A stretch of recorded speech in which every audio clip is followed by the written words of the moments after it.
I built an entire life before the term autism or autistic was even a thing for me. I had the career, I had children, I had a marriage, I served in the military, I was the youth leader at a mega church, I had a young girls' personal development organization. I did so many things without knowing this one piece of information. And once I learned that, everything changed for me. All of a sudden, everything made sense and nothing made sense all at the same time. So, if you are a woman over 35 who is late diagnosed or you suspect that you might be autistic, this video is for you. Let's talk about it. I got diagnosed with autism after I was 40. And here are the 10 things that nobody ever told me. Like, not even a peep. Nobody even warned me. But then they had missed me for over 4 decades. So why would they tell me? Number one, everything suddenly makes sense and doesn't make sense all at the same time. Oh my goodness, what's wrong with me? Oh my goodness, why do I process this way? Why is this so difficult for me, but it's so easy for others? Am I the only one struggling with this? Why does it seem so easy for them? Those moments where you just don't feel like you fit in, like you feel like you're an observer of your own life, like you're standing outside of yourself, looking at yourself, like those moments begin to make sense to me. It was like, I wasn't broken. I wasn't out of place. I just didn't have the manual. I was trying to navigate and operate a system that I didn't have the user manual to. You know how you open that VCR or that TV or that whatever, and you don't feel like you need the user manual. You feel like, oh, I'll figure it out. I'll fumble my way through it. I fumbled my way through life for 40 years. Number two, you're going to have to reframe your entire existence through a new set of lenses. Once you get the diagnosis, it's like, okay, yay, now I know. And it's like, what does that mean? So you have to go back over your whole life and begin to make sense of stuff. So you have to do all this reframing, and that's why I did this, and that's why I did that, and all the distortions. And the sadder part is the relationships that you had with people that never got you, never understood you. Now that you know what's going on with you and you try to talk to them and have a conversation with them and tell them, they see it as an excuse. Or you're just making excuses for your behavior. No, I'm just explaining to you that, wow, it's not that I didn't want to do those things. My brain literally was breaking, trying to accommodate that, trying to do that. And that's why I would have meltdowns or shutdowns. And now I even have that terminology that I didn't have before. That's a hard thing. And if it's that way in a marriage, most people feel very gaslit, unseen, unheard in their intimate partner relationships. Most autistic people will tell you that, especially late diagnosed women. That's another show. Women have a different experience than men. But most late diagnosed autistic women feel very unseen, unheard, emotionally void in their relationships. So when they have this awareness, this epiphany, like, oh my God, that's what's been happening, they try to explain it to their partners, and then their partners are like, so you're saying it's my fault? So you're saying it was me? Well, what about you? It's like, no, I'm not saying that. I'm just saying that. Anyway, that's number two. Number three is the grief that you feel. So it's like you grieve the support that you never got. This is not supposed to be happening. I didn't think I was going to get emotional with this. You grieve the support that you never got. You grieve the support that you wish you had. You grieve the person, ironically, you grieve the person that was strong. Like you grieve the person that was able to suck it up and deal with it and get through it. Because now you can't, for whatever reason, whether it be burnout or whether it be, lower estrogen and it's making masking, more difficult for whatever reason, now that girl is not there. And that's probably how you even became aware of your autism in the first place. And so you miss her because she would know what to do. She would get you out of this. She would push through. So you go through this grieving process of the support system you didn't have. And all the years of you thinking something was fundamentally wrong with you. It's like you tell yourself, there, baby girl, it wasn't you. Number 4, you feel the relief. You feel the relief. You feel the exhale. You feel like finally I have some answers. You feel like finally I have permission to stop performing. But then right away, you're like, but how? How do I do that? So, yeah, you do feel the relief, but it's like it comes in waves. And that kind of goes back to the grief. Grief comes in waves too. So the relief and the grief they kind of ride shotgun together for quite a bit of time. Number 5, the mask starts to crack. The things you used to be able to do, you can no longer do. Not with ease. It's like, okay, now you know a thing and you can't unknow a thing. So now that you know that this exists, you want to continue to try to maintain your regular normal life, but you no longer have the mental and emotional capacity to do so. So you try to put the mask back on. It's like, no, put it back on. And you can't put it back on even when you try. And next thing you know, you're having a meltdown over dinner. Like, I'm so over dinners. Or you're having a meltdown over something that used to bring you such joy and you used to do it with such ease. You may have not enjoyed it, but it was easy and you did it. And now it's just like, why am I struggling with this thing?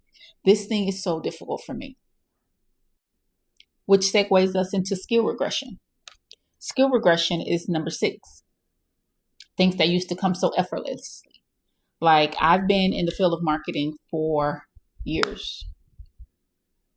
Since I started my entrepreneurial journey, so 10 years. And everything I know about marketing was self-taught. So I brought my psychology experience in and started doing marketing. And so because of my brain, I didn't know it at the time, but because of the way my brain is, once I find something I love, I obsess over it. Like, I'm going to consume so much information about it. I'm going to study it. I'm going to get the credentials. I'm going to do what I need to do to master it. And that's what I did for marketing. And so the thing that I loved became such a challenge for me. It was just like, why is it taking me that much longer to do the sales page, write the sales page? Or I was asking for extensions from clients a lot more frequently when it came to big projects like their Rebel Avatar map, or their business map. I was having to ask for extensions. And I was like, what is happening to me? What is going on? Because I knew my ADHD was there, but the autism part, was never, I didn't know, but the ADHD was always there. ADHD, anxiety. So, but I always passed through it. So the skill regression was scary. It was scary. Like, I literally remember crying to Brian saying, why is this so hard for me? Which also leads me to the misdiagnosis. Number 7, the misdiagnoses.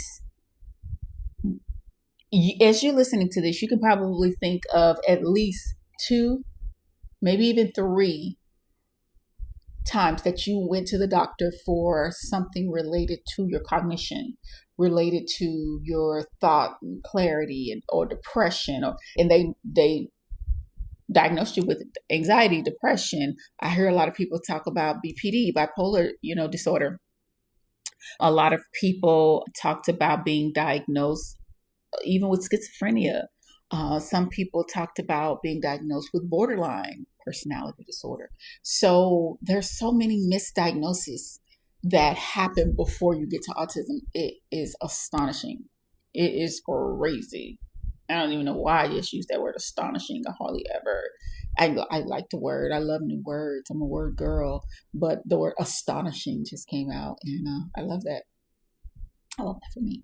Anyway, so the amount of times that you're misdiagnosed and then they put you on this cocktail of drugs that you're like, but I can't use my brain when I'm on these drugs. What am I supposed to do? And it makes sense now with the study that talked about, and I'm going to have to find it, so forgive me if I misquoted, but it talked about 15 to 20%, only 15 to 20% of autistic people are employed. It makes sense. And I am assuming of that 15 to 20%, they're not talking about the high masking population, because high masking is what allowed many of us to be employed for as long as we were employed until we got the diagnosis. And we're still employed. Like, some of us work for ourselves now, and some of us have just found ways to navigate the work life with the diagnosis. But it makes sense, because when you're on this cocktail of drugs, your brain doesn't function the same, but you're regulated, you're calm, but you can't function. The great pause, perimenopause and menopause. That's number 8. That right there, is probably what took a lot of people to the doctor's office in the first place, right? Oh my goodness. The executive function tanks, like sensitivity spikes, like you have all of a sudden all these sensory issues, and you're triggered, and you're anxious all the time, and little things bother you, a little sound over here or a sound over there, or the kids making this noise. And my son, I have an autistic son. What do you do when your autistic son is your trigger? He has these stems. Some of his stems are my triggers. They trigger me. So how am I supposed to manage that and be menopausal? So now I'm dealing with 2 neurological shifts at the same time. See why late diagnosed women have a higher divorce rate than late diagnosed men? Again, that's another show. Number 9, you can't afford to stop. Like, we talk about burnout recovery as if it's just going on a vacation. I was talking to some people over on my threads, and we were talking about the amount of time that they've been in burnout recovery and how long their recovery has lasted. And some of them talked about 3 years, 4 years, 5 years. Recovery takes a long time. Autistic, neurodivergent burnout is not taking a nap and taking a vacation. It's so much more, because of all of the reframing and the trying to get a proper diagnosis and trying to get the right medication. And now you know what's wrong with you, but now you don't know what to do with it. You still have to go on with life. You can't afford to quit. You're not 22. You're not 18. You can't take a gap year on life and just go have a turkey sandwich, because now you know what's wrong with you. You have kids. You have a mortgage. You have financial responsibilities and obligations in your home and in your life. You take care of your aging parents. Like, you have all of these things, and you cannot afford to stop and recover. You're exhausted and you can't stop. You are exhausted and you can't stop. You have to find a way to recover and heal and keep going at the same time. Number 10, I want to bring it all home for you. While there are a lot of things you did not know, one thing I want you to know: the gift is in the person. all those gifts and talents that you possessed, and all of the great accomplishments that you have up to the point of your awareness or your diagnosis, you still have them. They're still yours, boo. They're still yours. They're still yours. You're not starting over. You're recalibrating. You're regulating. You're recovering. Maybe even reinventing. But you're also restoring. There's a restoration phase in there too. So I don't want you to think that, oh, my life is over and I might as well just go retire or something. I'm 46 years old now and my life is far from over. I still have so many things to accomplish. I did my recovery. I am now in my, I want to say going into my 4th year of burnout recovery. My recovery has looked different because not only am I an autistic girly, I am an autism mom. I was going through a divorce around the time of my awareness, or maybe as a result of my awareness. I'm not sure about that yet. And I was also going through a sexual identity awakening. So I had so many things compounded on my journey. So my journey may not look like yours, but if it does, if it was shorter or if it's longer, I want you to know it's your pace. You get to set the tone of it. Recovery is what it is for you. As long as you're making progress, as long as you're moving forward, stay curious about yourself. Stay curious about your symptoms. Don't be afraid to do research and ask. Don't let shame and fear of the unknown keep you stuck in a place where you do not have to be stuck. Because once you unmask, putting it back on, it's going to be likely even more painful than it was before you knew you were masking. Because once we know, we can't unknow. There are tools. I've created the NeuroFem ecosystem called the NeuroFem Juice, neurodivergent brilliance in every drop, and it is tools to help neurodivergent girlies like me brand without burnout and execute without overwhelm. We have quick win frameworks, no long drawn out courses, no expensive $5,000 masterminds where you sit in a room of people that are neurotypical and telling you all you got to do is just batch your content, girl. You'll be fine. Just show up. You'll be fine. None of that. This is a support system. This is a framework you can keep going back to. This is an ecosystem. It has the tools that you need in all the different areas. So if this is your story, this channel is for you. This page is for you.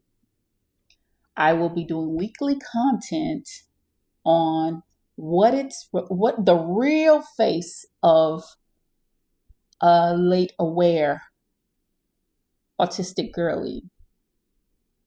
Because high functioning does not mean high capacity. It just means high masking. So high masking autistic girly and what it looks like. No mask, no performance over here. No pretending fine. I give it to you real. I give it to you raw. Sometimes I give it to you like this. Sometimes I give it to you without this. But like, share, and subscribe. And I'll see you around the web on my other pages. Just know you're not alone.